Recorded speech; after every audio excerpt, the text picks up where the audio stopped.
అబ్బబ్బా వచ్చేటప్పుడు లేట్ అయిపోయినా సరే కానీ బియ్యం తీసుకొద్దామని వాళ్ళ బియ్యం తీసుకొచ్చిన. మంచిగా ఉన్నాయి బియ్యము. మొన్న అయితే తీసుకొచ్చింది, ఈసారి ఏం లేనట్టుంది, చాలా మంచిగా ఉంది. నేనైతే మీకు ఒక విషయం చెప్దాం అనుకుంటున్నా. నా నెత్తి తెలుసా, గుండు అయితే మొక్కుండే తీర్చుకున్నా, కానీ అంతకుముందు మొత్తం ఎంటికలు ఊసిపోతున్నాయి.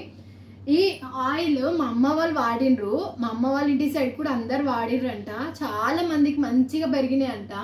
ఇది నేను కూడా వాడుతున్నా. ఇది ఓన్లీ మెడికల్ షాప్లో మాత్రమే దొరుకుతుంది, ఇంకా పెద్ద పెద్ద సూపర్ మార్కెట్లలో కూడా దొరుకుతుందేమో నాకైతే తెలియదు, కానీ మంచిగా పనిచేస్తుందంట. నేనైతే తెప్పించుకున్నా. ఇది 50 రూపీస్ మాత్రమే ఉంది. పెద్దది తీసుకురమ్మంటే మా ఓడైతే చిన్నది తెచ్చిచ్చిపోయిండు. మొన్న నుంచి చెప్దాం అనుకుంటున్నా, మర్చిపోతున్నా అనమాట. మీరైతే సబ్స్క్రైబ్ చేసుకోవడం మర్చిపోకండి అబ్బా.